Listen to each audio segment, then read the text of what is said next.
저 아이, 우리 아이가 아니라고요? 그럴 리가요. 구독과 좋아요 부탁드립니다. 새벽 3시 원룸 계단을 내려오는 여자의 발걸음이 불안하게 흔들렸다. 윤희설은 배를 감싼 채 택시를 잡으려 했지만 손이 떨려 휴대폰조차 제대로 잡을 수 없었다. 진통이 다시 밀려왔고 그녀는 벽에 기댄 채 숨을 몰아쉬었다. 아무도 없는 골목, 가로등 불빛만이 그녀의 그림자를 길게 늘어뜨렸다. 제발, 조금만 기다려줘. 겨우 잡은 택시 안에서 이설은 가장 가까운 병원 주소를 떠올렸다. 미성병원. 집에서 10분 거리였다. 차창 밖으로 스쳐 지나가는 네온사인들이 흐릿하게 번졌고 그녀는 눈을 감았다. 또 한 번 진통이 왔고 이설은 신음을 삼키며 이를 악물었다. 응급실 문이 열리자 간호사 2명이 휠체어를 끌고 달려왔다. 이설은 그대로 실려 올라갔고 복도의 형광등이 빠르게 지나갔다. 분만실 앞 간호사가 서류를 건넸지만 이설은 그저 고개만 끄덕였다. 보호자는요? 없어요. 혼자예요. 간호사는 잠시 망설이다 그녀의 손을 잡아 끌었다. 분만실 문이 열리고 차갑고 밝은 불빛이 쏟아졌다. 이설은 침대에 누웠고 천장의 무영등이 너무 밝아 눈을 가늘게 떴다. 의료진이 분주하게 움직였고 기계음이 규칙적으로 울렸다. 담당 선생님 곧 오실 거예요. 조금만 참으세요. 문이 다시 열렸고 수술복을 입은 남자가 들어왔다. 마스크와 모자로 얼굴을 가렸지만 이설은 그 걸음걸이를 알았다. 심장이 멈춘 듯 고요해졌고 진통마저 잠시 잊혔다. 남자가 가까이 다가오며 차트를 펼쳤고 이설은 고개를 돌렸다. 윤희설 씨 맞으시죠? 제가 오늘 담당입니다. 목소리를 듣는 순간 이설의 손이 침대 난간을 움켜쥐었다. 정도한 그녀의 전 남편이었다. 마스크 너머로 보이는 눈빛이 자신을 향했고 이설은 숨이 막혔다. 하지만 진통이 다시 밀려왔고 그녀는 신음을 삼킬 수밖에 없었다. 긴장하지 마시고 천천히 호흡하세요. 제가 도와드릴게요. 익숙한 목소리가 차갑게 들렸다. 도안은 이설을 알아보지 못한 듯 담담하게 준비를 진행했다. 아니, 알아봤지만 모른 척하는 걸지도 몰랐다. 이설은 천장만 바라보며 이를 악물었다. 지금은 아이만 생각해야 했다. 진통이 거세졌고 이설은 비명을 삼키며 온 힘을 다해 버텼다. 도안의 손이 능숙하게 움직였고 간호사들이 그를 보조했다. 시간이 얼마나 흘렀는지 알 수 없었다. 그저 고통과 숨소리만이 분만실을 채웠다. 조금만 더요. 힘내세요. 그리고 마침내 울음소리가 터졌다. 작고 날카로운 아기의 울음이 분만실을 가득 채웠고 이설은 그제야 눈물을 흘렸다. 도안이 아이를 받아내 간호사에게 건넸고 이설은 흐릿한 시야로 아이를 찾았다.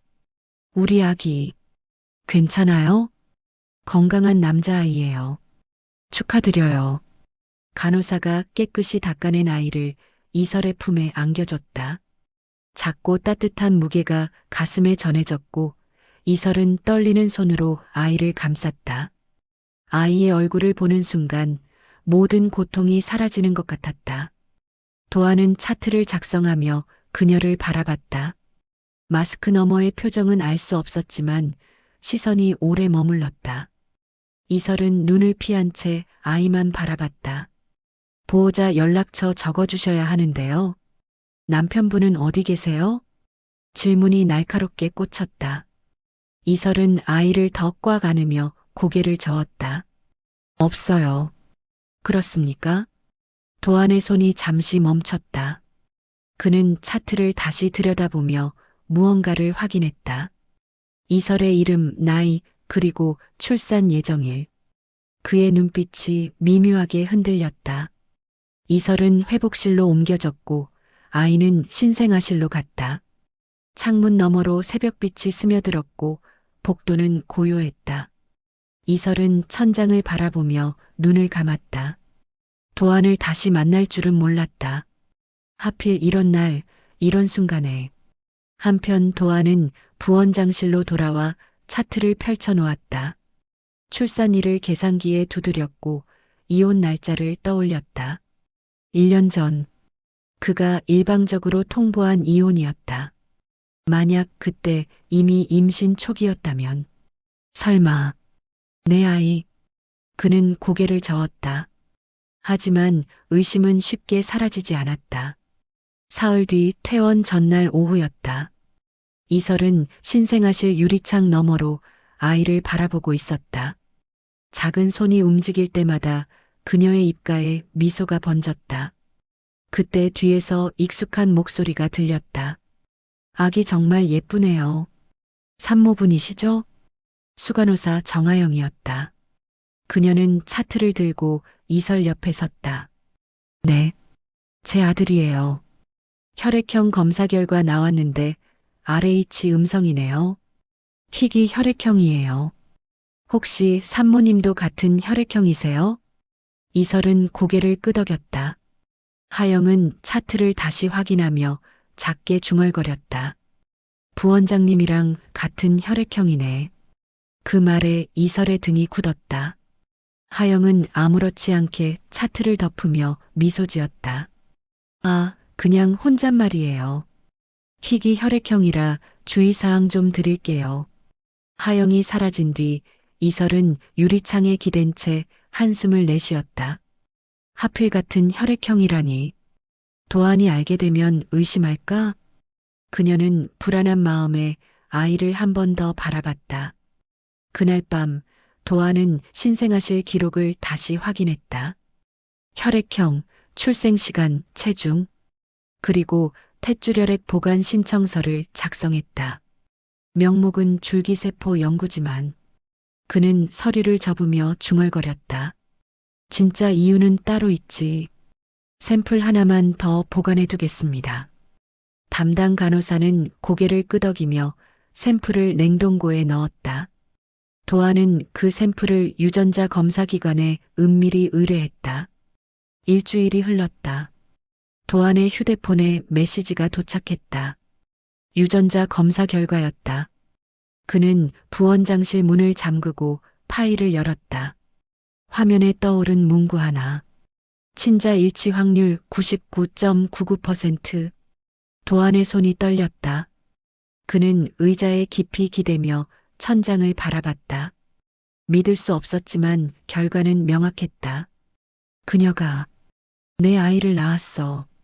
그의 입가에 미소가 번졌다. 이상한 미소였다. 기쁨도 아니고 놀라움도 아닌 계산하는 듯한 표정이었다.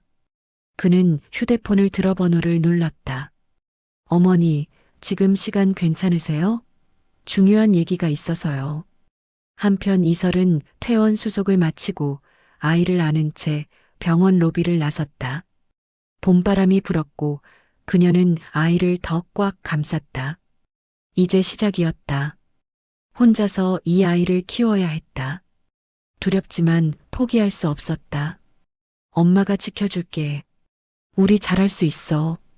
이설의 뒷모습이 병원 문을 나서며 작아졌다.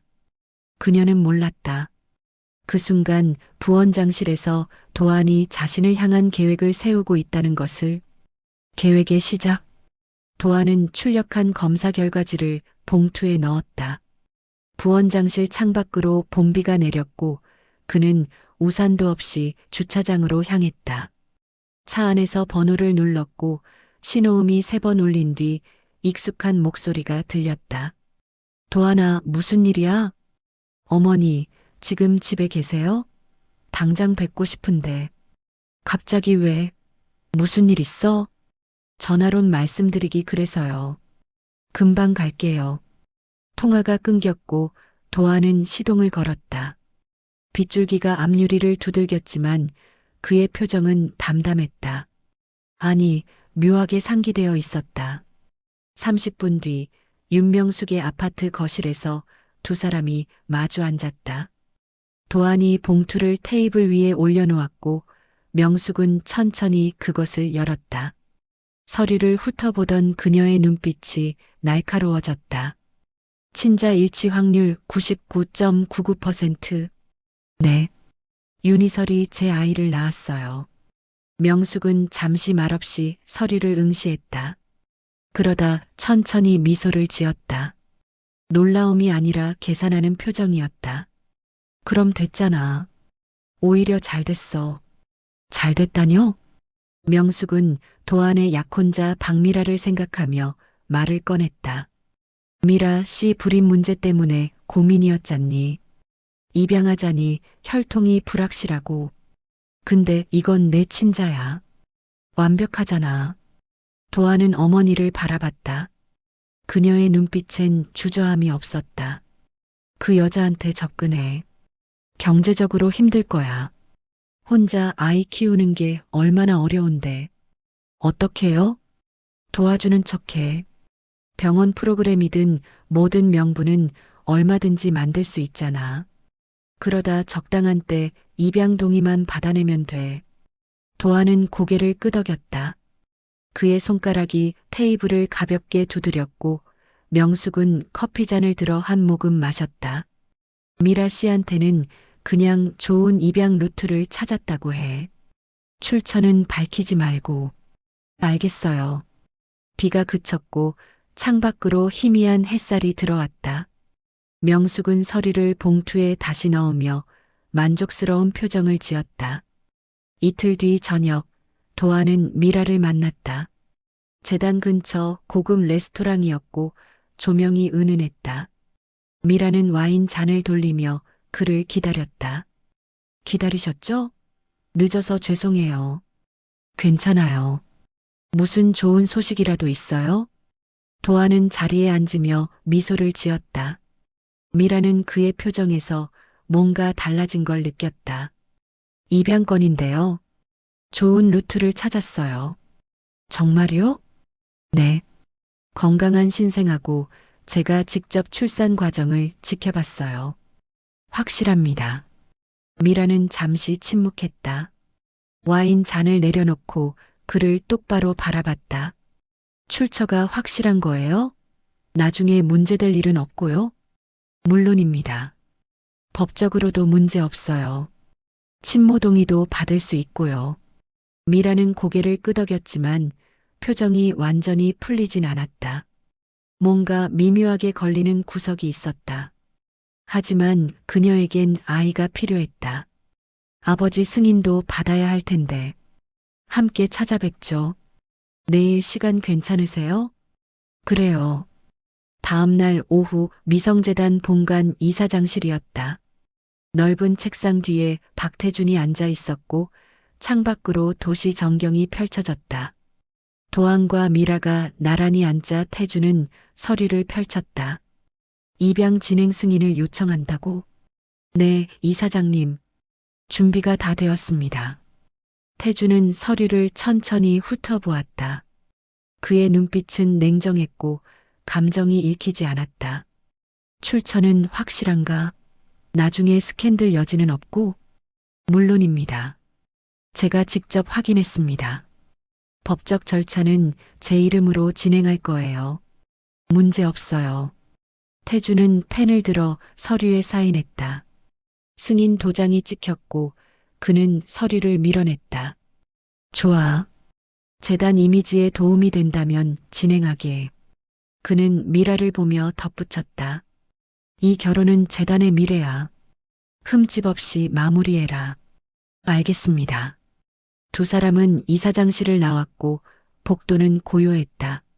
미라는 아무 말 없이 걸었고 도안은 그녀의 뒷모습을 바라봤다. 같은 시각 이설은 원룸 바닥에 앉아 분유통을 들여다보고 있었다. 바닥이 보였다. 아기는 울고 있었고 그녀는 통장을 펼쳤다. 잔액 12만 원. 어떡하지? 아이를 안아달래며 이설은 구직 사이트를 켰다. 하지만 의대 중퇴 학력 갈 곳이 없었다. 고아원 출신이라 도움받을 친척도 없었다. 그녀는 휴대폰을 내려놓고 아이를 꽉 안았다. 그때 휴대폰이 울렸다. 모르는 번호였다. 이설은 망설이다 전화를 받았다. 윤이설 씨? 목소리를 듣는 순간 이설의 몸이 굳었다. 도안이었다. 무슨 일이세요? 퇴원 기록 정리하다가 우연히 연락처를 봤어. 혼자 키운다며? 그건 제 일이에요. 힘들 것 같은데. 병원에 육아 지원 프로그램이 있거든. 연결해 줄까? 이설은 입술을 깨물었다. 도움이 필요했지만 그에게 받고 싶지 않았다. 괜찮아요. 고집 부리지 마. 아이 때문이라도 받아. 분유값이며 기저귀 값이며 만만치 않잖아. 정확히 급소를 찔렀다. 이설은 아기를 내려다보며 눈을 감았다. 일시적으로만요. 그래. 서류 몇 개만 작성하면 돼. 내일 병원으로 올 수 있어? 알겠어요. 통화가 끊겼고 이설은 휴대폰을 내려놓았다. 불안했지만 당장 아이를 먹여야 했다. 그날 밤 늦은 시각 미성병원 행정실이었다. 형광등 불빛 아래 하영이 홀로 남아 서류를 정리하고 있었다. 문이 열리며 명숙이 들어왔다. 수간호사님, 아직 안 가셨네요. 아, 사모님. 오셨어요? 서류 정리 중이었어요. 명숙은 문을 닫고 하영에게 다가왔다. 목소리를 낮췄다. 부탁 하나 해도 될까요? 무슨 부탁이신데요? 출생신고 서류 있죠? 최근에 우리 아들이 담당한 산모. 하영의 손이 멈췄다. 친모 이름란. 일단 비워둬요. 나중에 입양 서류로 대체할 거니까. 그건 불법 아닌가요? 불법은 무슨. 친모동에 받을 거예요. 절차상 순서만 바꾸는 거지. 명숙은 봉투 하나를 테이블에 올려놓았다. 두툼했다. 수고비예요. 우리 병원 위에서 고생 많으시니까. 하영은 봉투를 바라봤다. 손을 뻗으려다 멈췄다. 하지만 명숙의 시선이 무거웠다. 알겠습니다. 잘 부탁드려요. 명숙이 나가고 하영은 홀로 남았다. 그녀는 봉투를 집어들었다 다시 내려놓았다. 한숨이 길게 흘러나왔다. 2달이 흘렀다. 이설은 도안이 연결해준 지원 프로그램으로 분유와 기저귀를 받았고 한 달에 한두 번씩 병원을 찾았다. 도안은 아이 검진을 핑계로 그녀를 불렀고 이설은 거절할 수 없었다. 경제적으로 의존하게 되면서 그녀는 점점 더 그의 손길을 당연하게 여기기 시작했다. 어느 날 저녁 또다시 도안에게서 문자가 왔다. 내일 오전 병원으로 와. 아이 정밀 검진 받아야 해. 이설은 휴대폰을 내려다보며 한숨을 쉬었다. 이게 맞는 걸까?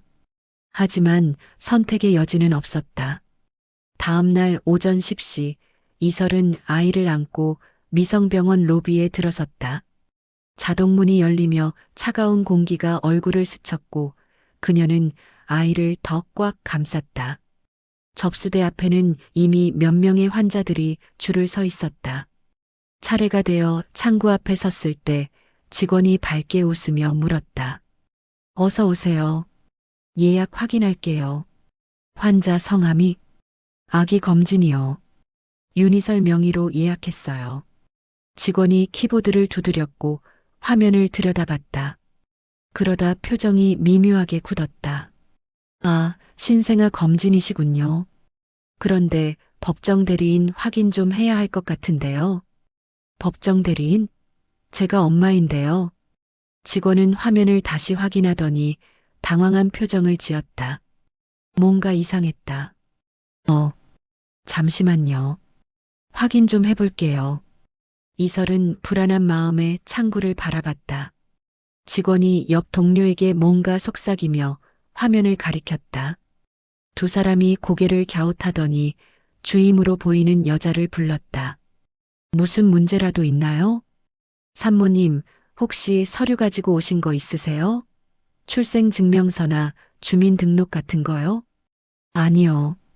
예약할 때 필요 없다고 들었는데요. 주임은 난처한 표정으로 화면을 돌려 보여줬다. 이설이 화면을 들여다보는 순간 숨이 멎었다. 환자 정보란에 아이의 이름이 있었고 그 옆에 법정 대리인 이름이 적혀 있었다. 박미라. 이설의 눈이 그 글자에 고정됐다. 이게 뭐예요?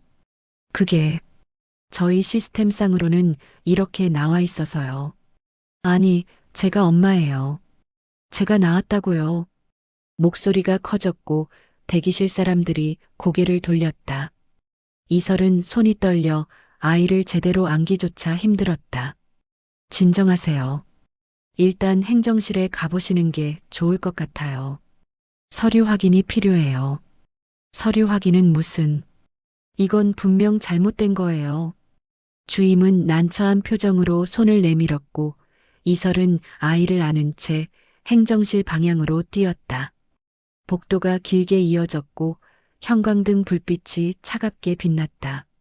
숨이 가빠졌지만 멈출 수 없었다. 행정실 문을 열자 책상 앞에 하영이 서류를 정리하고 있었다. 이설의 급한 발걸음 소리에 하영이 고개를 들었고 순간 표정이 굳었다. 수간호사님, 제 아기 서류 좀 확인해 주세요. 뭔가 잘못됐어요. 하영은 시선을 피했다. 죄책감이 얼굴에 드러났다. 산모님, 여기서 큰 소리 내시면 안 돼요. 큰 소리는 무슨? 제 아기 법정 대리인이 다른 사람으로 돼 있다고요. 이설은 떨리는 손으로 아이를 의자에 내려놓고 하영에게 다가갔다. 하영은 고개를 숙인 채 입술을 깨물었다. 산모님, 조용히 하세요. 제발. 대체 무슨 일이에요? 왜 제 아기가? 하영은 주위를 살피더니 목소리를 낮췄다. 조심하세요. 부원장님이 입양 절차 진행하고 계세요. 이설의 얼굴에서 핏기가 사라졌다.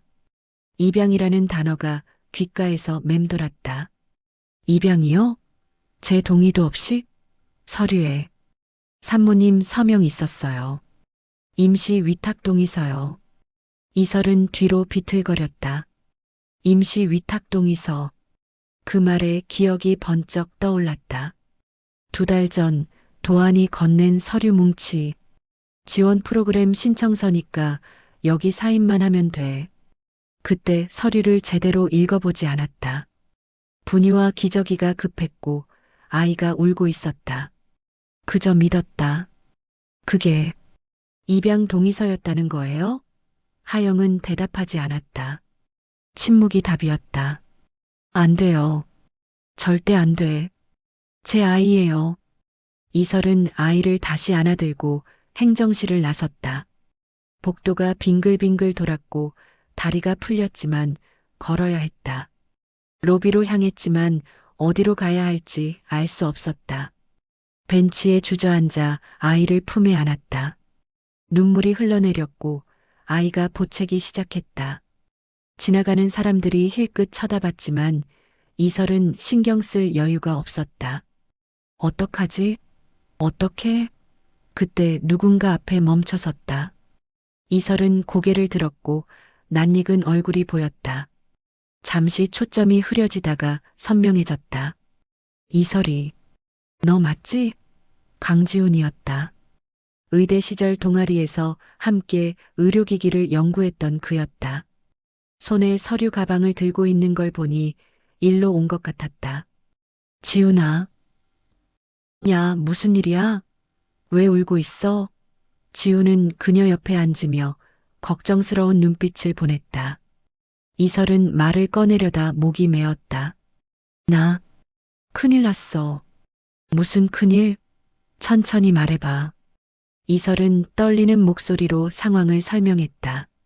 출산부터 도안의 지원 프로그램까지, 그리고 방금 발견한 입양 서류까지. 지우는 표정이 점점 굳어지며 주먹을 쥐었다. 정도한 그 자식이 어떻게? 지훈아, 내 아기 빼앗기는 거야? 지우는 그녀의 어깨를 잡았다. 눈빛이 단호했다. 아니야. 절대 그럴 리 없어. 내가 도와줄게. 어떻게? 서류에 내 서명도 있다는데. 사기야. 지원 프로그램이라고 속여서 서명 받은 거잖아. 법적으로 싸울 수 있어. 이설은 고개를 저었다. 변호사 비용조차 없었다. 난 돈도 없고 힘도 없어. 어떻게 싸워? 기억나? 우리 동아리에서 내가 설계한 의료기기. 이설은 눈물을 닦으며 고개를 끄덕였다. 그걸로 내가 회사 차렸어. 리서바이오. 지금 잘 되고 있어. 그건 내가 만든 거잖아. 아니야. 내 아이디어였어. 특허 지분 30%는 원래 내 거야. 지우는 명함을 꺼내 그녀에게 건넸다. 리서바이오 대표이사 강지훈이라는 글자가 선명했다. 이제라도 돌려줄게. 그 돈으로 변호사 선임하고 끝까지 싸우자. 이설은 명함을 쥔 채 고개를 숙였다. 눈물이 다시 쏟아졌지만 이번엔 절망만은 아니었다. 고마워. 정말 고마워. 고맙긴. 일단 여기서 나가자. 사무실로 가서 대책 세우자. 지우는 그녀를 일으켜 세웠고 이설은 아이를 꽉 안았다. 두 사람은 병원 로비를 나섰고 오후 햇살이 따스하게 내려앉았다. 이설은 처음으로 희망이라는 단어를 떠올렸다. 지훈의 차는 강남 쪽으로 향했다. 이설은 뒷좌석에서 아이를 안은 채 창밖만 바라봤고 지나가는 건물들이 흐릿하게 번졌다. 지훈은 백미러로 그녀를 확인하며 입을 열었다. 일단 법률 자문부터 받자. 아는 변호사한테 연락했어. 정말 이길 수 있을까? 해봐야 알지. 포기하는 것보단 낫잖아. 차는 리서바이오 본사 건물 앞에 멈췄다. 유리로 된 외벽이 햇빛을 반사했고 이설은 고개를 들어 건물을 올려다봤다.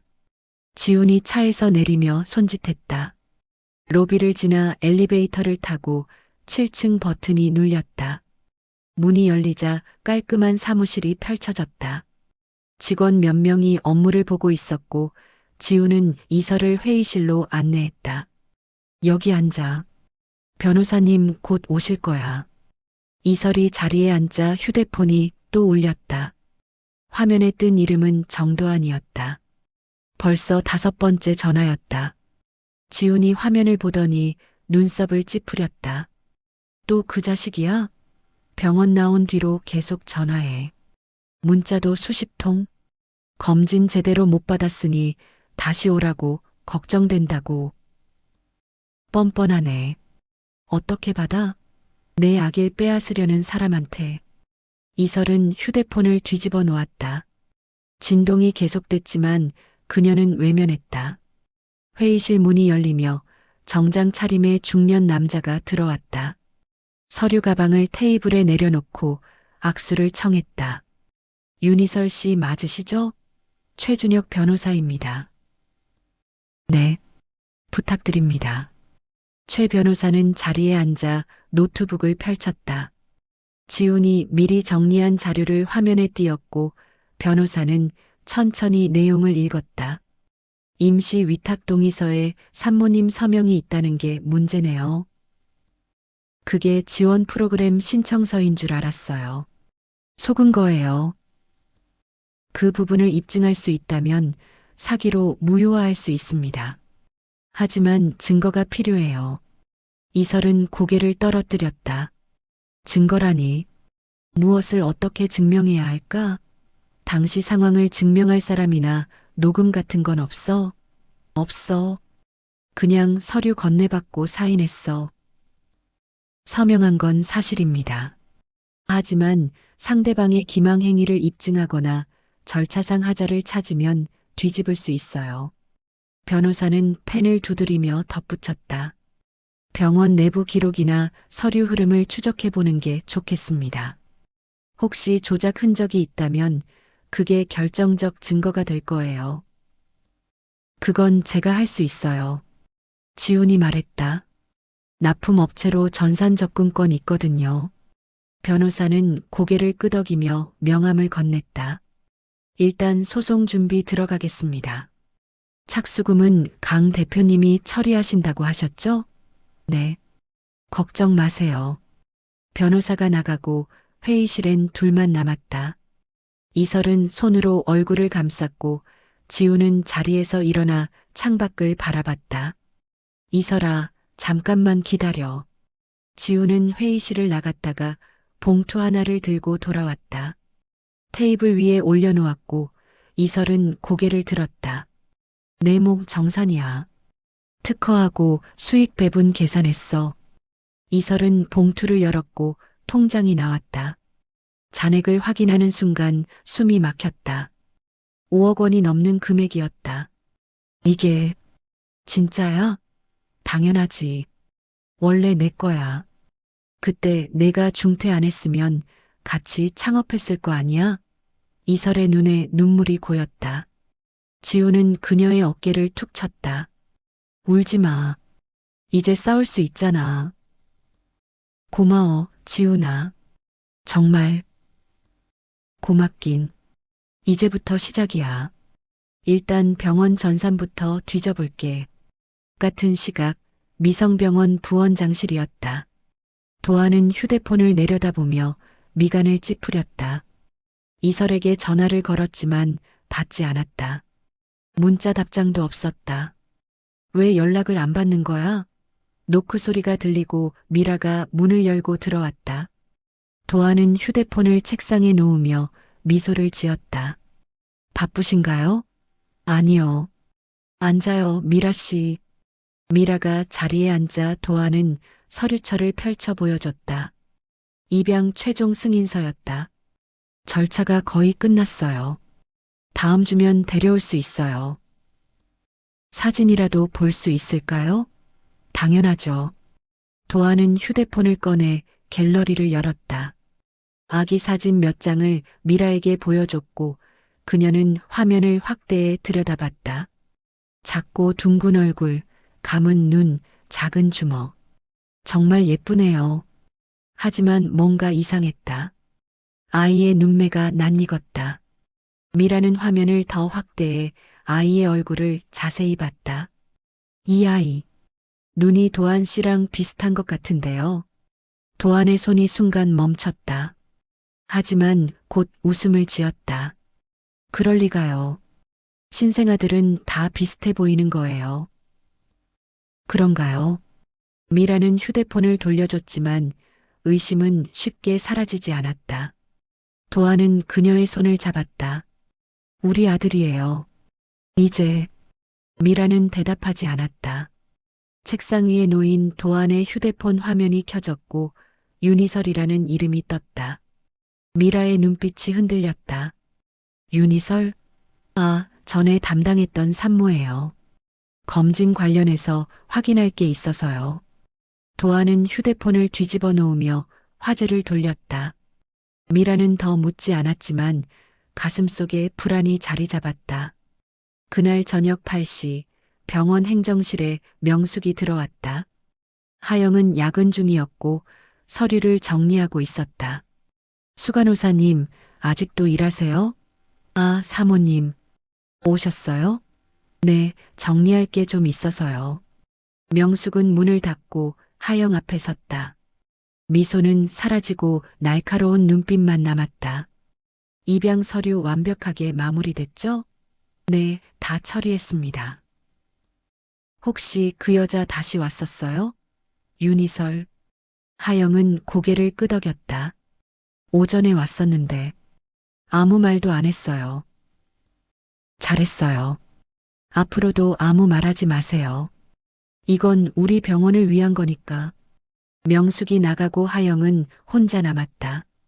그녀는 책상 서랍을 열어 하얀 수첩을 꺼냈다.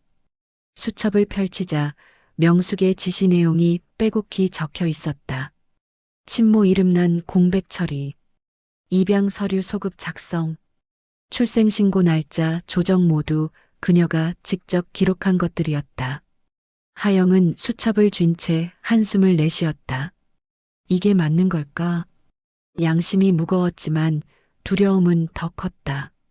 한편 리서바이오 사무실에서 이설은 아이를 재우며 창밖을 바라보고 있었다. 지우는 노트북 앞에 앉아 화면을 들여다보고 있었다. 이설아, 각오 단단히 해야 해. 알아? 끝까지 갈 거야. 병원 전산 들어가는데 이틀 정도 걸릴 거야. 그동안 변호사님이랑 소송 준비해. 이설은 고개를 끄덕였다. 아이를 내려다보며 속삭였다. 엄마가 꼭 지켜줄게. 이틀 뒤 새벽 지우는 병원 서버에 접속했다.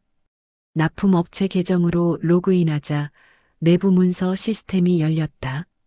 출생신고 서류 폴더를 찾았고 파일 목록을 확인했다. 그중 하나를 열었을 때 지훈의 눈빛이 날카로워졌다. 수정 이력 이외 누군가 서류를 고쳤다는 뜻이었다. 지훈은 화면을 확대해 수정 이력을 자세히 들여다봤다. 첫 번째 수정은 출생 당일, 두 번째 수정은 일주일 뒤였다. 뭔가 의도적으로 바꾼 흔적이야. 지훈은 원본 파일을 찾기 시작했다. 삭제된 파일 복구 프로그램을 돌렸고 몇 분 뒤 첫 번째 버전이 화면에 떠올랐다. 친모 윤희설 두 번째 버전을 열자 그 이름이 지워지고 미상으로 바뀌어 있었다. 양부모 박미라, 정도한 이설 이름을 지운 거야. 왜? 지우는 병원 서버 구조를 분석하며 더 깊이 파고들었다. 행정 폴더 외에 개인 폴더가 따로 있었고 부원장 계정에 접근 권한이 집중되어 있었다. 몇 번의 시도 끝에 도안의 개인 폴더에 진입했다. 문서 파일들이 날짜 순으로 정렬되어 있었고 그중 혈액 검사 결과라는 파일명이 눈에 들어왔다. 클릭하는 순간 PDF가 열렸다. 유전자 검사 의뢰서, 검사 대상 신생아 성명 미상. 결과 친자 확률 99.99% 지훈의 손이 멈췄다. 머릿속이 복잡해졌고 퍼즐 조각들이 맞춰지기 시작했다. 이 자식이 자기 자식이라는 걸 알고 되찾으려던 거였어. 지우는 파일을 저장하고 즉시 이설에게 전화를 걸었다. 새벽 4시였지만 상관없었다. 이설은 소파에서 얕은 잠을 자고 있었다. 휴대폰 진동에 깨어 화면을 확인했고 지훈의 이름이 떴다. 지훈아, 무슨 일이야? 이설아, 지금 당장 와봐. 중요한 거 찾았어. 목소리가 급박했다. 이설은 아이를 안아들고 서둘러 옷을 챙겨 입었다. 30분 뒤 이설은 리서바이오 사무실에 도착했다.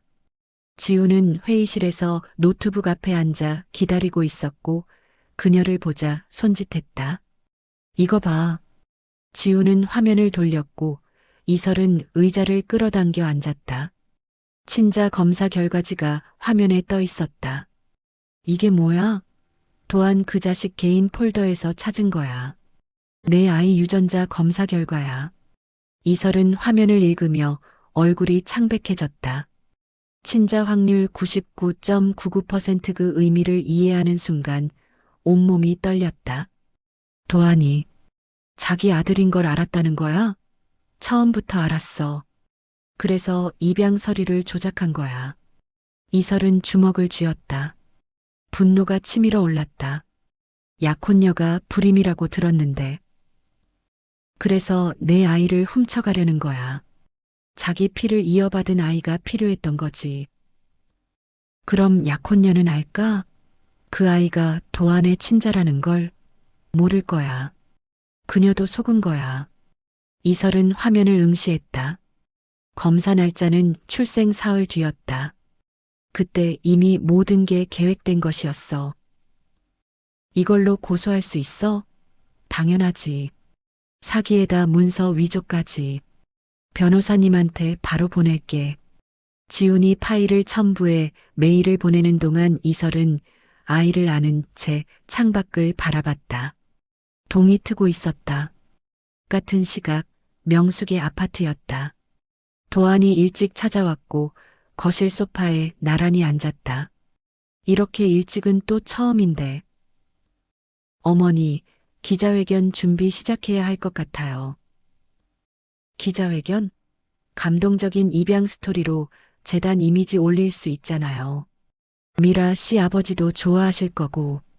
명숙은 커피잔을 내려놓으며 미소를 지었다. 그거 좋은 생각이네. 언제쯤 생각하는데? 다음 주로요. 홍보팀이랑 조율해 볼게요. 윤희설, 그 여자는 어떻게 됐어? 연락 안 받더라고요. 뭐 상관없어요. 법적으론 이미 끝났으니까. 명숙은 고개를 끄덕이며 만족스러운 표정을 지었다. 오후 2시, 도아는 미라를 재단 근처 레스토랑으로 불렀다. 테이블에 앉자 도안이 태블릿을 꺼내 보여줬다. 기자회견 기획안이었다. 미라 씨, 이거 한번 봐주세요. 미라는 화면을 훑어봤다. 미성재단 감동 입양 스토리. 불임 극복한 부부의 희망 메시지 기자회견을 하자는 거예요? 네. 우리 이야기를 공개하면 재단 이미지에도 좋고 입양 문화 확산에도 도움이 되잖아요. 미라는 화면을 내려다봤다. 뭔가 불안했다. 굳이 이렇게까지 해야 할까요? 이사장님도 찬성하셨어요. 가족 이미지 강화하면 우리 결혼식에도 좋고요. 미라는 대답하지 않았다. 며칠 전 본 아이의 얼굴이 떠올랐다. 그리고 도안의 휴대폰에 떴던 윤희설이라는 이름. 도안 씨, 정말 그 아이 출처가 확실한 거죠? 당연하죠. 왜 자꾸 물어보세요? 그냥 혹시라도 나중에 문제 생기면 곤란하니까. 도안은 그녀의 손을 잡았다. 걱정 마세요. 아무 문제 없어요. 하지만 미라의 불안은 가라앉지 않았다. 뭔가 숨기고 있다는 느낌이 들었다. 그날 저녁 이설과 지우는 사무실 회의실에 마주 앉았다. 테이블 위에 친자 검사 결과지 출력본이 놓여 있었다. 이설아, 미라 씨한테 접촉해야 할 것 같아. 미라 씨? 도안 약혼녀. 그녀도 피해자일 거야. 분명 도안이 그녀한테도 거짓말했을 거거든. 이설은 고개를 끄덕였다. 하지만 믿어줄까? 약혼자를 두고 전처가 하는 말을. 증거가 있잖아. 이걸 보여주면 달라질 거야. 지우는 친자 검사 결과지를 집어들었다. 일단 접촉 방법부터 찾아보자. 재단 쪽 동선이나 평소 가는 곳 같은 거. 병원 갈 때도 있을 거고. 그래. 자연스럽게 만날 수 있는 타이밍을 잡자. 이설은 창밖을 바라봤다. 미라 씨를 설득할 수 있을까? 하지만 시도는 해봐야 했다. 만약 미라 씨가 우리 편이 되면 상황이 완전히 뒤집혀. 도하는 끝이야. 두 사람은 노트북을 펼쳐 미라의 동선을 조사하기 시작했다.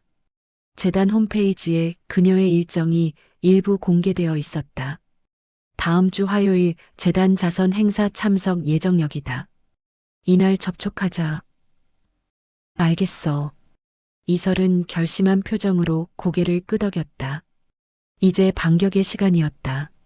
화요일 아침 미라는 재단 사무실 책상에서 우편물을 확인하고 있었다. 업무 서류 사이에 손편지 봉투 하나가 끼어 있었다. 발신인 이름이 없었다. 미라는 봉투를 뜯었고 편지를 뜯었고 편지를 펼쳤습니다. 종이에서 오래된 잉크 냄새가 났다. 서툰 글씨체로 한자 한자 눌러 쓴 글귀가 눈에 들어왔다. 어머니, 죄송해요. 그때 저는 너무 어렸고 너무 어리석었어요. 한 번만, 단 한 번만 용서해 주신다면 다시 찾아뵙고 싶어요. 미라는 순간 눈을 의심했다. 손끝이 떨렸고 종이가 미세하게 흔들렸다. 지훈이? 그 이름이 머릿속에서 울렸다. 오랫동안 듣지 못했던 이름. 자식 같던 아이카지만 이제는 남이 되어버린 사람. 그가 다시 어머니라고 쓴 편지였다. 이제 와서 무슨 소용이람. 그녀는 한숨을 쉬며 고개를 떨궜다. 하지만 편지는 거기서 멈추지 않았다. 제가 떠난 이유를 말씀드리고 싶어요. 그날 아내와 싸웠어요. 효도 여행 비용이 부족했거든요.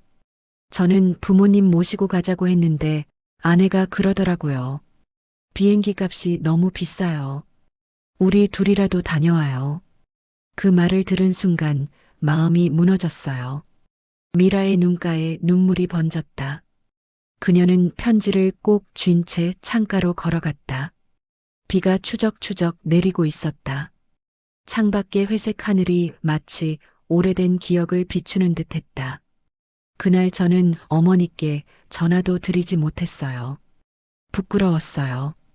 그저 일이 바쁘다고 다음에 가자고 그렇게 넘겼어요. 하지만 그게 끝이 될 줄 몰랐어요. 아내는 결국 부모님 빼고 여행을 갔고 그날 이후로 모든 게 무너졌어요. 미라는 눈을 감았다. 그날의 장면이 떠올랐다. 작년 봄 며느리가 전화를 걸어와 말했었다. 어머니, 이번엔 효도 여행 좀 미뤄야 할 것 같아요. 비행기 값이 너무 올랐대요. 그녀는 웃으며 괜찮다고 했지만 전화를 끊고 한참 동안 말없이 앉아 있었다.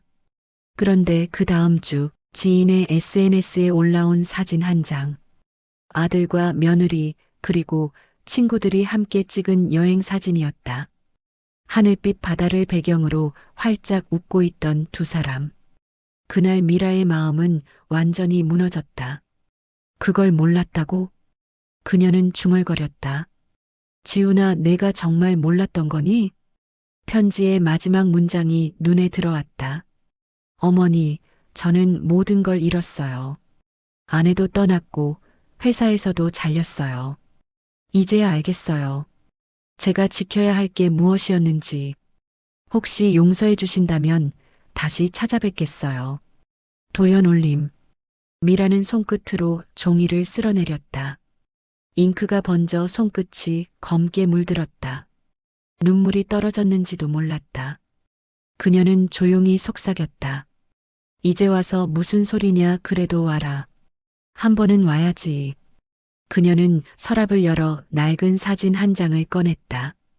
젊은 시절의 자신과 남편 그리고 그들 곁에서 웃고 있는 지훈의 모습이었다. 남편은 세상을 떠난 지 벌써 7년. 그날 이후 지훈은 단 한 번도 집에 오지 않았다. 아버지가 있었으면 널 혼냈을 거야. 하지만 그래도 보고 싶다. 그녀는 사진을 가만히 어루만졌다. 밖에서는 천둥이 울렸다. 편지는 손끝에서 흘러내려 바닥에 떨어졌고 비바람이 창문을 흔들며 방 안으로 서늘한 공기를 밀어넣었다. 미라는 천천히 일어나 커튼을 닫았다. 그리고 다시 편지를 주워 식탁 위에 올려두었다. 그녀의 눈빛엔 여전히 서운함이 남아 있었지만 그 안에는 아주 미세한 그리움이 스며 있었다. 그래, 한 번은 와야지. 그때 내가 어떤 얼굴로 오든. 그녀는 편지를 조심스레 봉투에 다시 넣고 서랍 속에 넣었다. 그 순간 벨소리가 울렸다. 낯선 번호. 미라는 망설이다가 전화를 받았다. 어머니, 저예요. 지훈이에요. 순간 미라의 손에서 전화기가 미끄러질 뻔했다. 세상 모든 소리가 멎은 듯했다. 그녀의 눈이 커졌고 입술이 떨렸다. 지훈아, 너 정말이니? 한동안 아무 말도 들리지 않았다. 전화기 너머에서 들려온 것은 조용한 숨소리와 억눌린 울음뿐이었다. 그리고 아주 작은 목소리로 이제 집에 가도 될까요, 어머니? 미라는 더 이상 참지 못하고 눈물을 터뜨렸다. 그래, 와라. 늦었지만 와라. 미라는 전화를 끊고 한동안 움직이지 못했다. 눈물은 멈추지 않았고 가슴이 마구 뛰었다. 이게 꿈인지 현실인지 구분이 되지 않았다. 손끝이 저릿하게 떨렸다. 그날 밤 미라는 잠을 이루지 못했다. 부엌 식탁 위에는 여전히 지훈의 편지가 놓여 있었다. 그녀는 편지를 다시 펼쳐보며 중얼거렸다. 그래도 돌아온다니 다행이야. 이튿날 오후 낡은 대문이 조심스럽게 열렸다. 낯선 구두 소리가 마당에 울렸다. 미라는 천천히 거실 문을 열고 나갔다. 문 앞에 지훈이 서 있었다. 그는 예전보다 훨씬 마르고 지쳐 보였다. 수염이 거칠게 자라 있었고 어깨가 축 처져 있었다. 손에는 작은 여행 가방 하나뿐. 미라의 눈이 젖었다. 지훈아, 어머니. 그 짧은 두 마디에 수십 년의 세월이 녹아 있었다. 둘은 잠시 아무 말 없이 마주섰다. 시간이 멈춘 듯 고요했다. 미라는 천천히 아들의 얼굴을 바라봤다. 예전엔 늘 자신감 있고 웃음 많던 아이였는데 지금은 죄책감과 후회의 그림자가 짙게 드리워져 있었다. 밥은 먹었니? 아니요, 그냥 바로 왔어요. 어머니 얼굴 먼저 보고 싶어서. 미라는 고개를 돌리며 눈가를 훔쳤다. 그래, 밥부터 먹자. 이런 날 굶으면 안 되지. 그녀는 냉장고를 열고 급히 반찬을 꺼냈다. 계란말이, 된장찌개, 마른 반찬. 오래전 지훈이 가장 좋아하던 것들이었다. 그녀는 손을 떨며 밥상을 차렸다. 지훈은 고개를 숙인 채 숟가락을 들었다.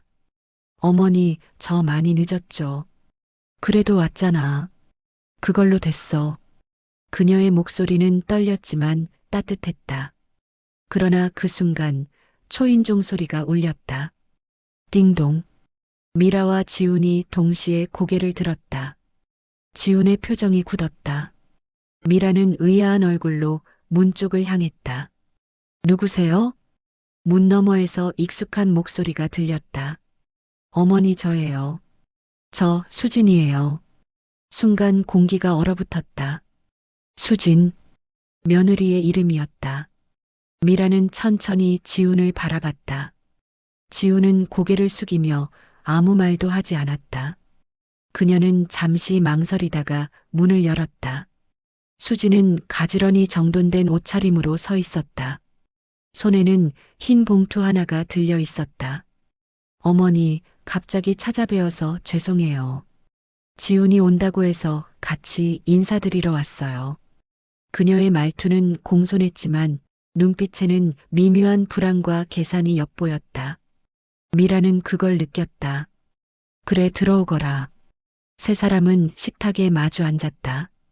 잠시 동안 아무 말도 없었다. 된장찌개 냄새만이 조용히 식탁 위를 맴돌았다. 미라가 먼저 입을 열었다. 수진아, 지난번엔 여행 간다더니 왜 말을 안 했니? 나도 같이 가자고 했었잖아. 수진은 움찔하며 웃음을 지었다. 그땐 사정이 있었어요. 비행기 값도 비쌌고 부모님은 힘드실 것 같아서. 그녀의 말이 끝나자 지훈이 천천히 고개를 들었다. 수진, 이제 그만해. 그 얘긴 나중에 하자. 그러나 미라는 멈추지 않았다. 아니, 괜찮아. 들어보자. 비행기 값이 비쌌다고? 그럼 여행은 왜 간 거니? 수진은 입술을 깨물며 아무 대답도 하지 않았다. 지훈은 손으로 머리를 감싸며 고개를 숙였다. 미라는 한숨을 쉬며 말했다. 내가 서운했던 건 그거야. 그날 이후 내가 날 피하던 이유도 다 그 때문이지? 지훈은 고개를 들었다. 어머니, 다 제 잘못이에요. 제가 제대로 하지 못했어요. 수지는 제 말 듣느라 힘들었어요. 하지만 수지는 조용히 봉투를 밀었다. 어머니, 이건 제 마음이에요. 정리해야 할 게 있어서요. 미라는 봉투를 바라봤다. 그 안에는 무엇이 들어있을까? 그녀는 천천히 손을 뻗었다. 지훈의 표정은 어두웠고 수진의 눈가에는 알 수 없는 미소가 번졌다. 편지를 열었을 때와 똑같은 느낌이었다. 이 봉투 안에도 또 다른 진실이 들어있을 것 같았다. 미라는 봉투를 조심스레 집어들었다. 손끝이 차갑게 식어 있었다. 종이를 뜯는 소리가 유난히 크게 울렸다. 안에는 2장의 종이와 1장의 사진이 들어 있었다. 그녀는 먼저 사진을 들여다봤다. 낯익은 배경, 바다 앞에서 환하게 웃고 있는 수진. 그 옆엔 지훈이 아닌 낯선 남자가 서 있었다. 두 사람의 어깨가 살짝 닿아 있었고 사진 뒤에는 작은 글씨로 날짜가 적혀 있었다. 2022년 5월 18일 오키나와. 미라의 손끝이 떨렸다. 이게 뭐니, 수진아? 수진은 눈을 피했다. 지훈이 순간 몸을 굳혔다. 오키나와? 그건 우리 효도 여행 가기로 했던 그 시기잖아. 미라의 목소리는 점점 떨렸다. 그래서 비행기 값이 비싸서 못 갔다던 게 그거였니? 수진은 대답하지 않았다. 지훈은 사진을 움켜쥐며 소리쳤다. 대체 이게 뭐야, 수진. 설명 좀 해봐. 그녀는 그제야 고개를 들었다. 당신이 모를 줄 알았어요. 그 사람 거래처 사람이었어요. 출장이라고 말했는데 사실은. 지훈의 얼굴이 하얗게 질렸다. 미라는 한 손으로 가슴을 움켜쥐었다. 출장이라면서 그 사람과 여행을 갔단 말이니? 어머니, 저도 그땐 정말 힘들었어요. 도연 씨는 일만 하고 저는 늘 혼자였어요. 누군가의 따뜻한 말 한마디가 그땐 그게 위로였어요. 그녀의 말은 조용했지만 방 안의 공기를 무겁게 짓눌렀다. 지훈은 입술을 깨물며 고개를 숙였다. 그의 눈가가 벌겋게 달아올랐다.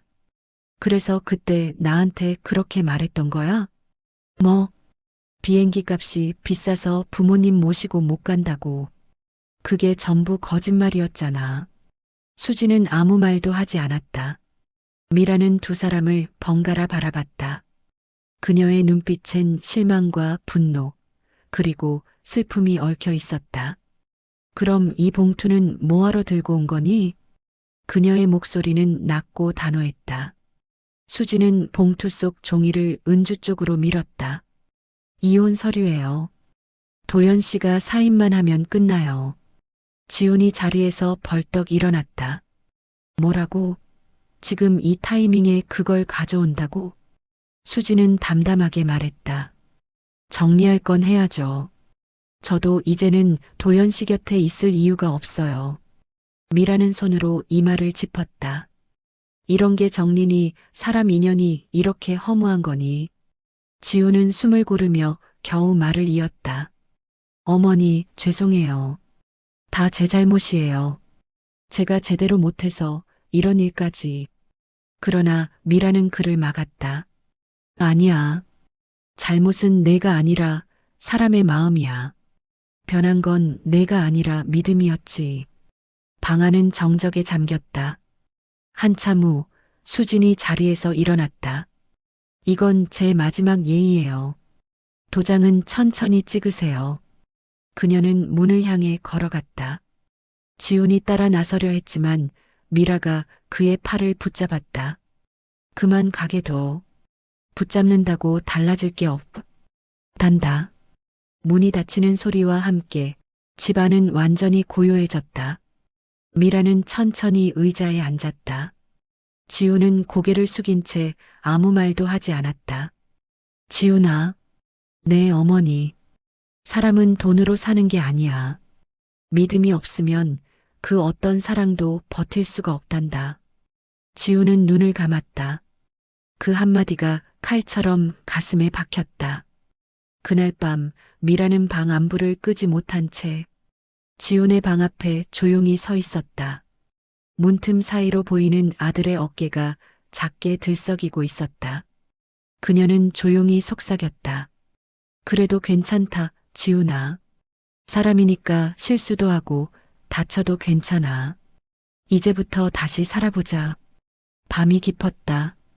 거실 시계의 초침만이 똑딱거리며 조용히 시간을 갈랐다. 지훈은 아무 불도 켜지 않은 채 소파에 앉아 있었다. 탁자 위에는 반쯤 비워진 술잔과 찢어진 사진 한 장이 놓여 있었다. 그의 눈은 퀭했다. 모든 게 한순간에 무너져버린 사람의 얼굴이었다. 그는 손에 쥔 잔을 내려놓으며 중얼거렸다. 다 내가 바보였어요, 어머니.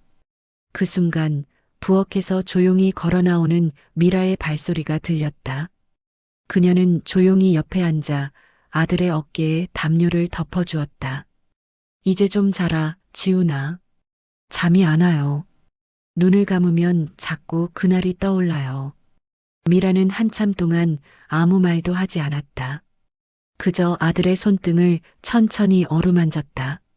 그 손은 어느새 거칠어져 있었고 그 속엔 버텨온 세월이 고스란히 묻어 있었다. 지훈아, 인생이란 게 그런 거야. 아플 때는 끝난 줄 알지만 그게 시작일 때도 있단다. 지훈은 고개를 숙였다. 다시 시작할 수 있을까요? 그럼. 넌 아직 점잖니. 사람에게 중요한 건 다시 일어설 마음이야. 지훈은 잠시 침묵하다가 조용히 웃었다. 어머니, 회사도 그만둬야 할 것 같아요. 그 사람 얼굴을 더는 못 보겠어요. 그래, 내 마음대로 해라. 돈이야 다시 벌면 되고, 마음이 다치면 그건 오래 간단다. 그녀의 말에는 단단한 믿음이 담겨 있었다. 지우는 그 말에 숨을 길게 내쉬었다. 창문 밖으로 겨울비가 내리고 있었다. 차가운 유리창 너머로 떨어지는 빗방울이 그의 눈물처럼 흘러내렸다. 며칠 뒤 지우는 새벽에 집을 나섰다. 정장을 입지 않았다. 대신 편한 옷차림으로 들고 나온 건 한 장의 이력서였다. 그는 회사로 향하지 않고 근처 중소업체의 문을 두드렸다. 영업직 경력 있으세요? 예, 있어요. 하지만 처음부터 다시 배우고 싶어요. 그의 말에 면접관이 고개를 끄덕였다. 그날 오후 그는 새 일터에서 첫 인사를 건넸다. 손에 땀이 배어 있었지만 눈빛은 달라져 있었다. 미라는 창문 너머로 아들을 배웅했다. 그의 뒷모습이 한결 단단해 보였다. 그래, 그렇게 다시 걸으면 되는 거야. 밤이 되자 미라는 작은 상자를 꺼냈다. 그 안에는 오래전 남편이 남긴 시계가 들어 있었다.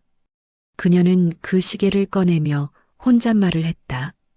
당신, 지훈이가 다시 일어섰어요. 당신 닮아서 그런가 봐요.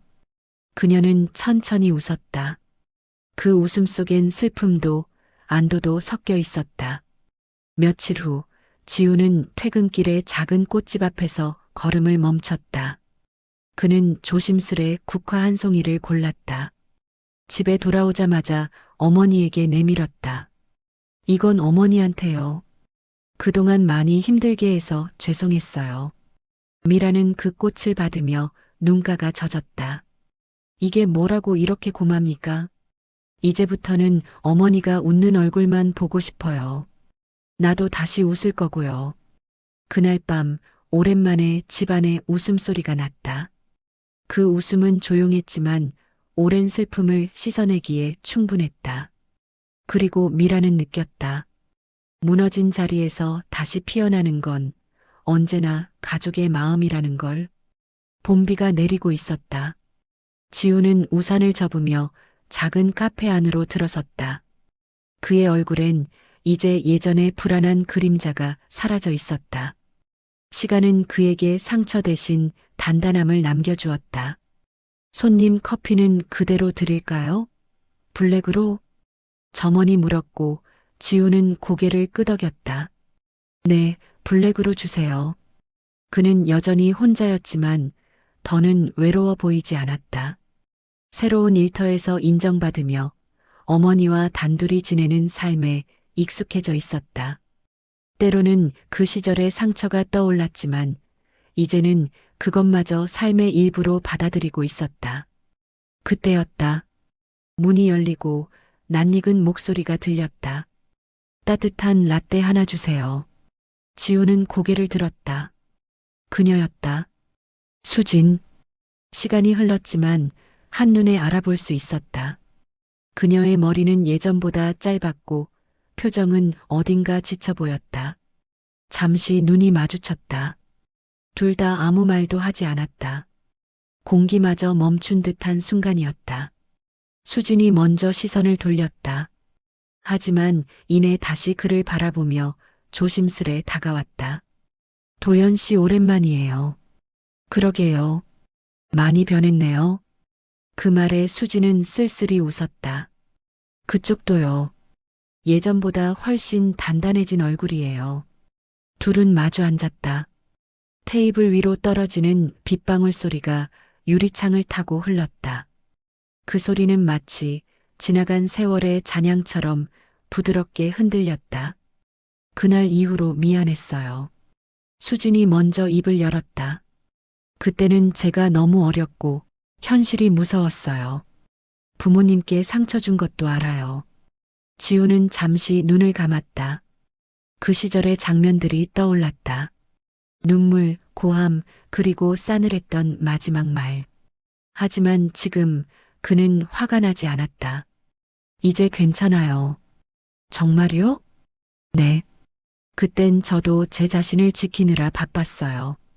우리 둘 다 힘들었죠. 수지는 잠시 말없이 그를 바라봤다. 도연 씨 결혼했어요? 아니요. 그냥 어머니랑 살아요. 그게 제일 편하더라고요. 수진의 눈가가 살짝 흔들렸다. 저도 혼자예요. 다시 시작하려 했는데 쉽지 않네요. 짧은 정적이 흘렀다. 카페 안에 음악이 잔잔히 흐르고 두 사람의 숨결이 섞였다. 이제 그들 사이엔 미움도 원망도 남지 않았다. 대신 묵직한 이해와 아쉬움이 자리하고 있었다. 그때 우리 너무 어렸죠. 지훈의 말에 수지는 고개를 끄덕였다. 맞아요. 지금이라면 다르게 했을까요? 그는 미소 지었다. 글쎄요. 아마도 그랬겠죠. 하지만 그때의 우리도 최선을 다했잖아요. 그녀는 눈시울을 붉혔다. 그래도 고마워요. 그 말 하나만으로 좀 살 것 같아요. 지우는 잔을 들어 천천히 커피를 마셨다. 따뜻한 김이 그의 얼굴을 스쳤다. 그는 더 이상 그날의 분노 속에 살지 않았다. 시간이, 용서가, 그리고 어머니의 사랑이 그를 바꿔놓은 것이었다. 밖에서는 비가 그치고 흐린 하늘 사이로 햇살이 비쳤다. 그 빛이 유리창을 통해 두 사람의 얼굴 위로 번졌다. 그들은 잠시 말없이 서로를 바라봤다. 어쩌면 그 시절의 잘못된 선택조차 오늘을 위한 길이었는지도 몰랐다. 지훈이 자리에서 일어섰다. 건강하세요, 수진 씨. 도연 씨도요. 그는 카페 문을 열고 밖으로 나왔다. 봄바람이 불며 그의 머리칼을 스쳤다. 그는 하늘을 올려다봤다. 비로소 마음이 가벼워졌다. 그때 휴대전화가 울렸다. 어머니. 그는 환하게 웃으며 전화를 받았다.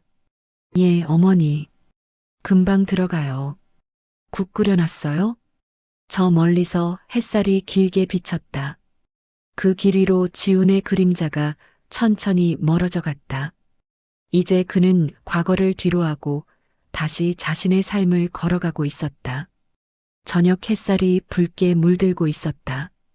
작은 마당 한켠 미라는 국화 화분에 물을 주고 있었다. 그녀의 손끝이 떨렸지만 표정은 편안했다. 언제부턴가 아들이 출근하고 돌아오는 걸 지켜보는 것이 하루의 낙이 되어 있었다. 오늘은 좀 늦네. 혼잣말을 하며 하늘을 올려다보았다. 붉은 노을빛이 지붕을 넘어 골목 끝까지 퍼져 있었다. 그 빛 속에서 그녀는 지난 세월의 장면들을 천천히 떠올렸다. 남편을 먼저 보내고 혼자 아들을 키워왔던 시간. 지훈이 결혼하고 며느리와 함께 웃던 짧은 평화의 날들. 그리고 결국 모든 것이 무너졌던 그날의 침묵. 미라는 가만히 눈을 감았다. 그래도 다 지나갔어요. 그녀는 스스로에게 말하듯 중얼거렸다. 아들은 다시 일어섰고 이제 그 얼굴엔 희망이 깃들어 있었다. 그 사실만으로도 가슴이 벅찼다. 문이 열리며 지훈이 들어왔다. 어머니, 저 왔어요. 왔니? 저녁은 먹었니? 아니요, 같이 먹죠. 오늘 제가 끓일게요. 지훈이 주방으로 들어서며 웃었다.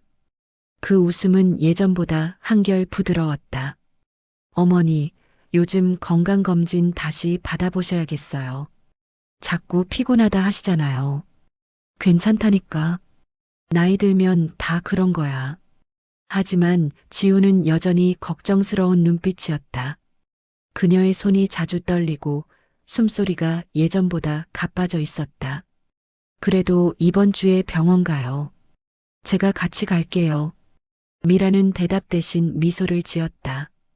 그 눈빛에는 고맙다와 이제 됐다는 두 가지 감정이 함께 담겨 있었다. 그날 밤 지훈이 잠든 후 미라는 방 한켠 서랍을 열었다. 그 안에는 오래된 사진 한 장이 들어 있었다. 젊은 시절의 자신, 남편, 그리고 어린 도연. 모두 환하게 웃고 있었다. 그녀는 천천히 그 사진을 꺼내어 무릎 위에 올려두었다. 그리고 작은 봉투 하나를 함께 꺼냈다. 그 안에는 몇 줄의 글이 적혀 있었다.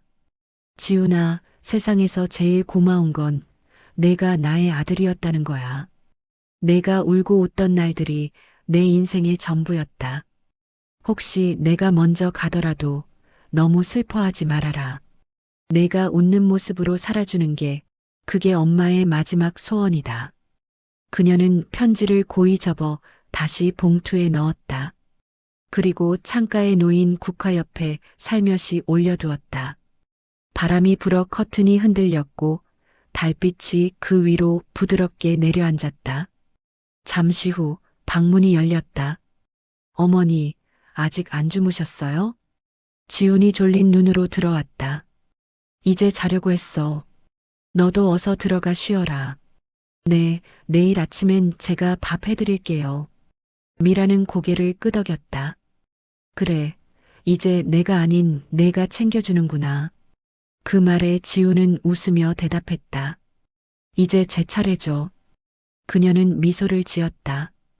그 미소 속엔 평생의 고생 끝에 찾아온 안도가 담겨 있었다. 지훈이 방으로 들어가자 미라는 천천히 불을 껐다. 어둠 속에서도 그녀의 눈빛은 여전히 따뜻했다. 바람이 살짝 스치며 커튼을 흔들었고 그녀는 조용히 눈을 감았다. 그 순간 그녀의 얼굴엔 평온한 미소가 머물렀다.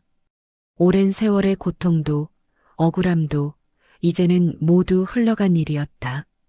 그녀의 마지막 생각은 오직 하나였다. 이제 내 아들은 잘 살겠구나. 아침 햇살이 커튼 사이로 부드럽게 스며들었다. 지우는 익숙한 냄새, 익숙한 고요함 속에서 잠을 깼다. 하지만 무언가 달랐다. 부엌에서 늘 들리던 어머니의 밥 짓는 소리, 그 자그마한 노랫소리가 들리지 않았다. 그는 급히 방문을 열었다. 어머니? 대답이 없었다. 거실을 지나 안방 문을 열었을 때 그는 숨을 멈췄다. 창가 쪽 의자에 어머니가 조용히 앉아 있었다. 그녀는 마치 잠든 듯 편안한 표정으로 창밖을 바라본 채였다. 지훈의 다리가 풀렸다. 그는 무릎을 꿇고 어머니의 손을 붙잡았다. 어머니, 어머니. 차가워진 손끝이 그의 손 안에서 미동도 없이 멈춰 있었다. 시간이 멈춘 듯했다. 바깥에서는 새들이 지저귀고 봄바람이 부드럽게 커튼을 흔들었다. 그 평화로운 풍경 속에서 지훈의 눈물은 멈추지 않았다. 얼마의 시간이 흘렀을까?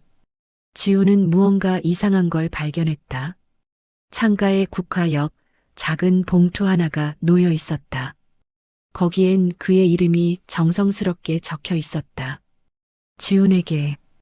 그는 손이 떨리는 채로 봉투를 열었다. 편지 안에는 어머니의 단정한 글씨가 담겨 있었다. 지훈아, 내가 울던 그날부터 엄마는 매일 기도했단다.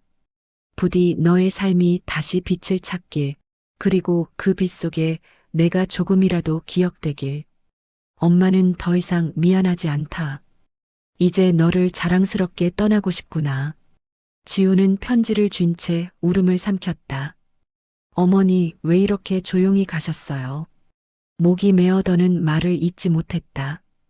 그는 편지를 품에 안고 한참 동안 앉아 있었다. 햇살이 점점 강해지고 방 안은 따뜻한 빛으로 가득 찼다. 그 빛 속에서 어머니가 웃던 얼굴이 떠올랐다. 그 웃음은 여전히 그를 향하고 있었다. 며칠 뒤 미라의 장례가 조용히 치러졌다. 그날따라 바람도 햇빛도 한없이 부드러웠다. 사람들이 떠나고 지우는 홀로 낙골당 앞에 섰다. 손에는 어머니가 사랑하던 국화 한 송이가 들려 있었다. 어머니, 이제 저도 잘 살게요. 더는 후회하지 않을게요. 당신이 제게 남긴 사랑. 그게 제 인생의 마지막 빛이에요. 그는 꽃을 놓고 한 발자국 물러섰다. 눈가엔 눈물이 맺혔지만 이번엔 미소도 함께였다. 그는 하늘을 바라봤다. 그곳엔 어머니가 늘 말하던 그 말이 들리는 듯했다. 지훈아, 웃어라. 그게 엄마가 세상에서 가장 듣고 싶은 소리야. 그는 천천히 눈을 감았다가 다시 떴다. 바람이 불어와 그를 스쳤다. 그 바람 속엔 어머니의 손길 같은 따스함이 있었다. 그날 이후 지우는 매년 봄마다 국화를 심었다. 어머니가 사랑하던 그 꽃은 해마다 잊지 않고 피어났다. 그리고 그가 국화 앞에서 중얼거릴 때마다 언제나 부드럽고 따뜻한 바람이 불어왔다. 그 바람은 말없이 속삭였다. 괜찮다, 내 아들아. 이제 내가 살아갈 차례란다. 미라의 삶은 조용히 끝났지만 그녀의 사랑은 아들의 삶 속에 여전히 살아있었다. 지훈의 눈물과 미소 속에서 효도의 진짜 의미가 무엇인지 남겨둔 채 말이다. 구독과 좋아요, 알림 설정 부탁드립니다. 사연나무였습니다.